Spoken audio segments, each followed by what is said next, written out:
ओम शांति। 16 सितंबर 2025 की मुरली से सुनते हैं बाबा के आज के अनमोल मधुर महावाक्य। मीठे बच्चे, तुम हो रूहानी पंडित, तुम्हें सबको शांति धाम अर्थात अमरपुरी का रास्ता बताना है। मीठे बच्चे, तुम हो रूहानी पंडित, तुम्हें सबको शांति धाम अर्थात अमरपुरी का रास्ता बताना है। रस, तुम बच्चों को कौन सा नशा है, उस नशे के आधार पर कौन से निश्चय के बोल बोलते हो। उत्तर, तुम बच्चों को यह नशा है कि हम बाप को याद कर जन्म जन्मांतर के लिए पवित्र बनते हैं। तुम निश्चय से कहते हो कि भल कितने भी विघ्न पड़े, लेकिन स्वर्ग की स्थापना तो जरूर होनी ही है। नई दुनिया की स्थापना और पुरानी दुनिया का विनाश होना ही है।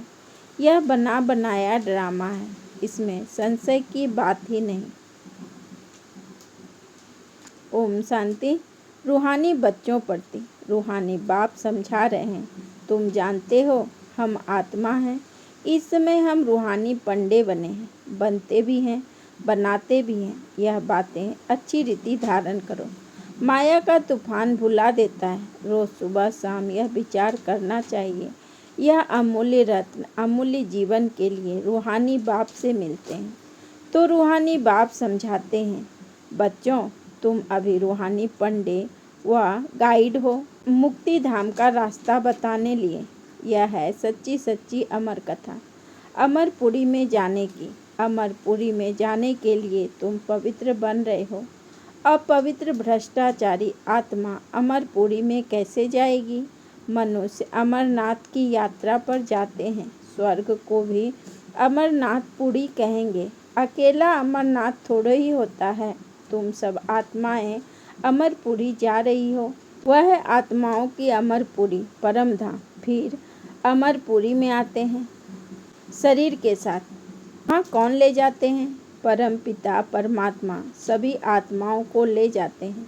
उनको अमरपुरी भी कह सकते हैं, परंतु राइट नाम शांति धाम है। वहाँ तो सबको जाना ही है। ड्रामा की भौवी टाली नहीं टले। यह अच्छी रीति बुद्धि में धारण करो। पहले पहले तो आत्मा समझो। परम पिता परमात्मा भी आत्मा ही है, सिर्फ उनको परम पिता कहते हैं।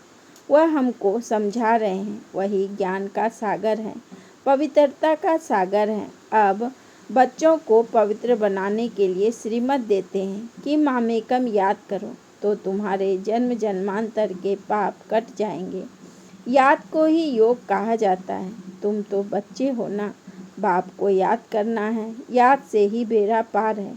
इस विषय नगरी से तुम शिव नगरी में जाएंगे, फिर विष्णुपुरी में आएंगे। हम पढ़ते ही हैं वहाँ के लिए, यहाँ के लिए नहीं। यहाँ जो राजाएं बनते हैं वह धन दान करने से बनते हैं। कई हैं जो गरीब की बहुत संभाल करते, कोई हॉस्पिटल धर्मशाला आदि बनाते, कोई धन दान करते। जैसे सिंध में मूलचंद्र था, गरीबों के पास जाकर दान करते थे, गरीबों की बहुत संभाल करते थे। ऐसे बहुत दानी होते हैं। सुबह को उठकर अन्न की मुट्ठी निकालते हैं, गरीबों को दान करते हैं। आजकल तो ठगी बहुत लगी हुई है। पात्र को दान देना चाहिए, वह अक्ल तो है नहीं। बाहर में जो भीख मांगने वाले बैठे रहते हैं उनको देना, वह भी कोई दान नहीं। उन्हों का तो यह धंधा है। गरीबों को दान करने वाला अच्छा पद पाते हैं। अब तुम हो सब रूहानी पंडित। तुम प्रदर्शनी व म्यूजियम खोलते हो तो ऐसा नाम लिखो जो सिद्ध हो जाए। गाइड टू हेवन व नई विश्व की राजधानी के गाइड्स। परंतु मनुष्य कुछ भी समझते नहीं है। यह है ही कांटों का जंगल। स्वर्ग है फूलों का बगीचा, जहाँ देवताएं रहते हैं। तुम बच्चों को यह नशा रहना चाहिए कि हम बाप को याद कर जन्म जन्मांतर के लिए पवित्र बनते हैं। तुम जानते हो भल कितने भी विघ्न पड़े, स्वर्ग की स्थापना तो जरूर होनी है। नई दुनिया की स्थापना और पुरानी दुनिया का विनाश होना ही है। यह बना बनाया ड्रामा है, इसमें संशय की बात नहीं। जरा भी संशय नहीं लाना चाहिए। यह तो सब कहते हैं पतित पावन, अंग्रेजी में भी कहते हैं आकर लिबरेट करो। दुख से, दुख है ही 5 विकार से, वह है ही वाइसलेस वर्ल्ड, सुख धाम। अभी तुम बच्चों को जाना है स्वर्ग में। कुछ समझते हैं स्वर्ग ऊपर है, उन्हों को यह पता नहीं है कि मुक्ति धाम ऊपर में है। जीवन मुक्ति में तो यहाँ ही आना है। यह बाप तुम्हें समझाते हैं, उनको अच्छी रीति धारण कर नॉलेज का ही मंथन करना है। स्टूडेंट भी घर में यही ख्याल करते रहते हैं, यह पेपर भर कर देना है, आज यह करना है। तो तुम बच्चों को अपने कल्याण के लिए आत्मा को सतो प्रधान बनाना है, पवित्र बन मुक्ति धाम में जाना है और नॉलेज से फिर देवता बनते हैं। आत्मा कहती है ना, हम मनुष्य से बैरिस्टर बनते हैं, हम आत्मा मनुष्य से गवर्नर बनते हैं। आत्मा बनती है शरीर के साथ, शरीर खत्म हो जाता है तो फिर नए सिर पढ़ना पड़ता है। आत्मा ही पुरुषार्थ करती है विश्व का मालिक बनने। बाप कहते हैं यह पक्का याद कर लो कि हम आत्मा हैं। देवताओं को ऐसे नहीं कहना पड़ता, याद नहीं करना पड़ता, क्योंकि वह तो है ही पावन, प्रारब्ध भोग रहे हैं। पतित थोड़े ही हैं जो बाप को याद करें। तुम आत्मा पतित हो, इसलिए बाप को याद करना है, उनको तो याद करने की दरकार नहीं। यह ड्रामा है ना, एक भी दिन एक समान नहीं होता, यह ड्रामा चलता रहता है। सारे दिन का पार्ट सेकेंड बाय सेकेंड बदलता रहता है, शूट होता रहता है। तो बाप बच्चों को समझाते हैं कोई भी बात में हार्ट फेल मत हो, यह ज्ञान की बात है। भल अपना धंधा आदि भी करो, परंतु भविष्य ऊंच पद पाने के लिए पूरा पुरुषार्थ करो। गृहस्थ व्यवहार में भी रहना है। कुमारियां तो गृहस्थ में गई ही नहीं है। गृहस्थी उनको कहा जाता जिनको बाल बच्चे हैं। बाप तो अधर कुमार और कुमारी सबको पढ़ाते हैं।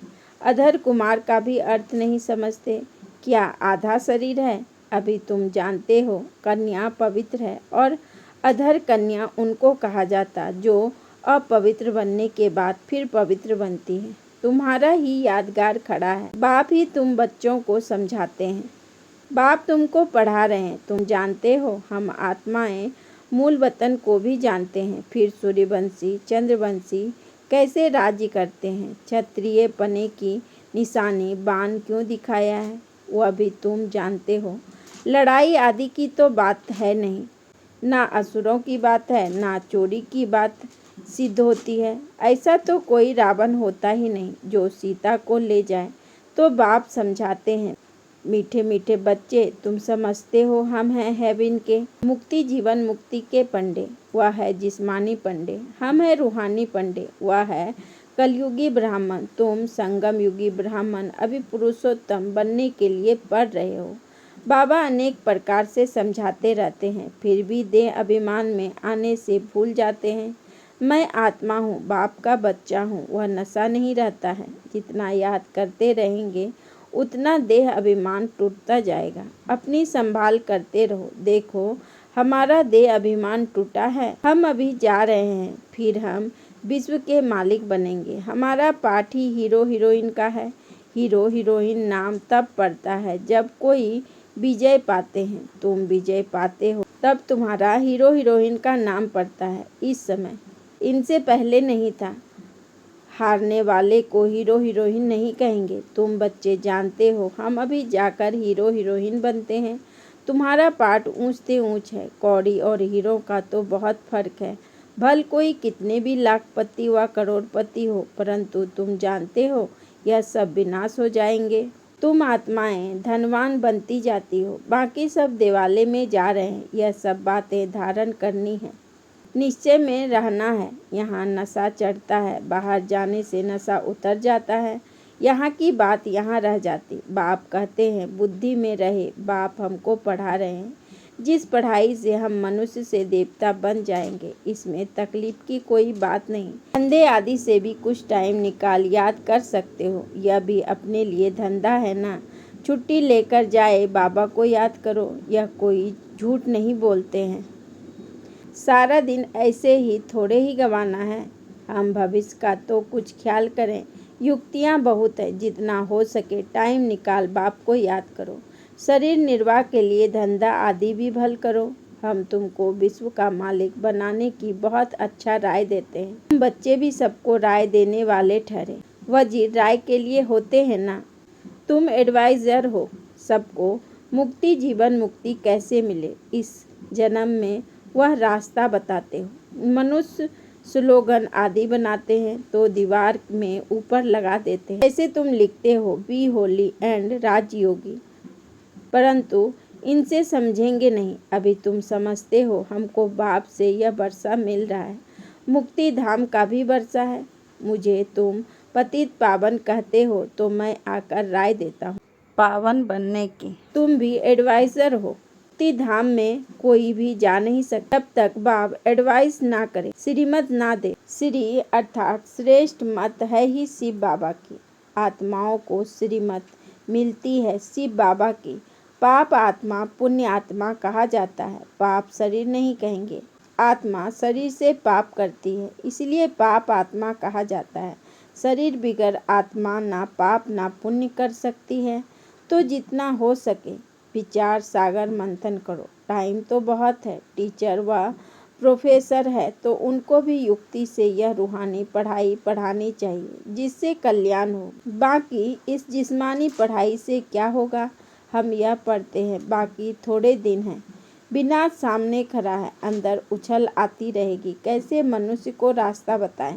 एक बच्ची को पेपर मिला था जिसमें गीता के भगवान की बात पूछी गई तो उसने लिख दिया गीता का भगवान शिव है, तो उनको नापास कर दिया। समझती थी हम तो बाप की महिमा लिखती हूँ। गीता का भगवान शिव है, वह ज्ञान का सागर है, प्रेम का सागर है। श्री कृष्ण की आत्मा भी ज्ञान पा रही है। यह बैठ लिखा तो फेल हो गई। माँ बाप को कहा हम यह नहीं पढ़ेंगे, अभी इस रूहानी पढ़ाई में लग जाऊंगी। बच्ची भी बड़ी फर्स्ट क्लास है, पहले ही कहती थी हम ऐसा लिखूंगी नापास हो जाऊंगी, परंतु सच तो लिखना है ना, आगे चलकर समझेंगे बरोबर। इस बच्ची ने जो लिखा था वह सत्य है। जब प्रभाव निकलेगा वह प्रदर्शनी अथवा म्यूजियम में उनको बुलाएंगे तो पता चलेगा और बुद्धि में आएगा यह तो राइट है। ढेर के ढेर मनुष्य आते हैं तो विचार करना है, ऐसा करें जो मनुष्य झट समझ जाए कि यह कोई नई बात है। कोई ना कोई जरूर समझेंगे जो यहाँ के होंगे। तुम सबको रूहानी रास्ता बताते रहो। कितने दुखी हैं, उन सबके दुख कैसे दूर करें। खिटपिट तो बहुत है ना, एक दो के दुश्मन बनते हैं तो कैसे खल्लास कर देते हैं। अब बाप बच्चों को अच्छी रीति समझाते रहते हैं। माताएं तो बेचारी अबोध होती है, कहती है हम पढ़ी लिखी नहीं हैं। बाप कहते हैं नहीं पढ़े तो अच्छा है। वेद शास्त्र जो कुछ पढ़े हैं वह सब यहाँ भूल जाना है। अभी मैं जो सुनाता हूँ वह सुनो, समझाना चाहिए। सदगति निराकार परम पिता परमात्मा बिगर कोई कर न सके। मनुष्य में ज्ञान ही नहीं तो वह फिर सदगति कैसे कर सकते। सदगति दाता ज्ञान का सागर है ही एक। मनुष्य ऐसा थोड़े ही कहेंगे, जो यहाँ के होंगे वही समझने की कोशिश करेंगे। एक भी कोई बड़ा आदमी निकल पड़े तो आवाज़ होगा। गायन है तुलसीदास गरीब की कोई ना सुने बात। सर्विस की युक्तियाँ तो बाबा बहुत बतलाते हैं, बच्चों को अमल में लाना चाहिए। अच्छा, मीठे मीठे सिक्की लदे बच्चों प्रति माता पिता बाप दादा का याद प्यार और गुड मॉर्निंग। रूहानी बाप की रूहानी बच्चों को नमस्ते। हम रूहानी बच्चों की रूहानी बाप दादा को पदम गुना नमस्ते नमस्ते नमस्ते। Good morning. शुक्रिया बाबा, शुक्रिया। धारणा के लिए मुख्य सार।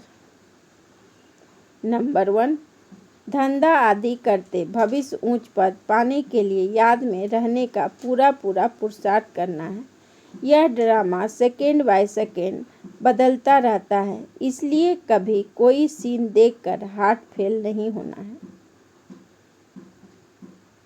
नंबर 2, यह रूहानी पढ़ाई पढ़कर दूसरों को पढ़ानी है, सबका कल्याण करना है। अंदर यही उछल आती रहे कि हम कैसे सबको पावन बनाने की एडवाइस दें, घर का रास्ता बताएं। वरदान, सर्व संबंधों के सहयोग की अनुभूति द्वारा निरंतर योगी सहज योगी भव। सर्व संबंधों के सहयोग की अनुभूति द्वारा निरंतर योगी सहज योगी भव। विस्तार में बाबा ने कहा, हर समय बाप के भिन्न भिन्न संबंधों का सहयोग लेना अर्थात अनुभव करना ही सहज योग है। बाप कैसे भी समय पर संबंध निभाने के लिए बंधे हुए हैं। सारे कल्प में अभी ही सर्व अनुभव का खान प्राप्त होती है, इसलिए सदा सर्व संबंधों का सहयोग लो और निरंतर योगी सहज योगी बनो, क्योंकि जो सर्व संबंधों की अनुभूति व प्राप्ति में मग्न रहता है वह पुरानी दुनिया के वातावरण से सहज ही उपराम हो जाता है। स्लोगन, सर्व शक्तियों से संपन्न रहना यही ब्राह्मण स्वरूप की विशेषता है। सर्व शक्तियों से संपन्न रहना यही ब्राह्मण स्वरूप की विशेषता है। अच्छा, ओम शांति, ओम शांति, ओम